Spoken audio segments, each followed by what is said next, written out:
روز 19 مای سال 2021 دادگاه نویه کلین شهر اوفا پایتخت جمهوری باشقردستان روسیه یک شهروند 35 ساله تاجیکستان را در ویران کردن قاعده های بود و باش گناهکار کرده و او را 2000 روبل جریمه بسته حکم اخراجش از روسیه را برآورد. خدمات مطبوعات مشترک دادگاه باشقردستان با استناد به اطلاعیه ریاست فسب جمهوری خبر داد که مقامات امنیتی این مرد تاجیک را به دست داشتن به رسانیدن کمک به حزب نهضت اسلامی تاجیکستان عیبدار میکنند.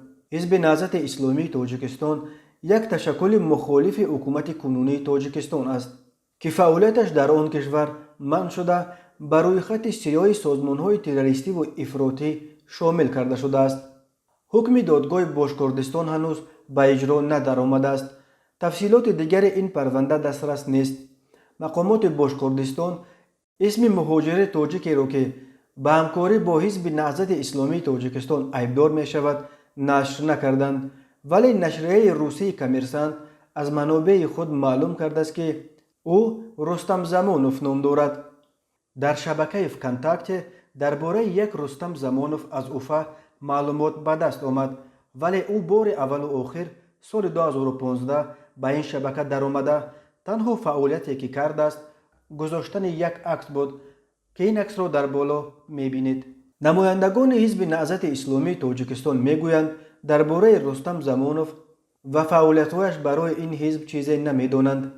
باباجان قیومزاد سخنگوی حزب نهضت اسلامی تاجیکستان روز 21 مای به پایگاه خبری بامداد در این باره گفت اصلا رستم زمانوف به حزب نهضت اسلامی تاجیکستان ربطی ندارد و کسی او را نمیشناسد در حزب. اما اینجا مسئله باز به آن خاطر عجیب است که در یگان سند رسمی کشور روسیه حزب نهضت اسلامی تاجیکستان همچون گروه تروریستی و اکستریمیستی قید نشده است. از طرف دیگر این احتمال هم وجود دارد که به خاطر استرداد یک مخالف به او میتوانند هر اتهامی را بار کنند. این خبر نکات نوروشن زیاد دارد.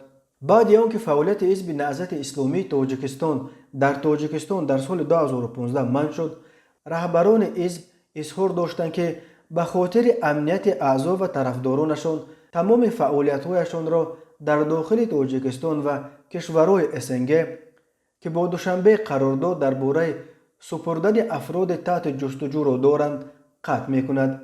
با این وجود در سالهای آخر ده‌ها نفر از طرفداران حزب نهضت اسلامی تاجیکستان و دیگر گروه اپوزیسیای تاجیک در کشورهای اسنگ بیشتر از همه در روسیه دستگیر و به تاجیکستان سپرده شدند.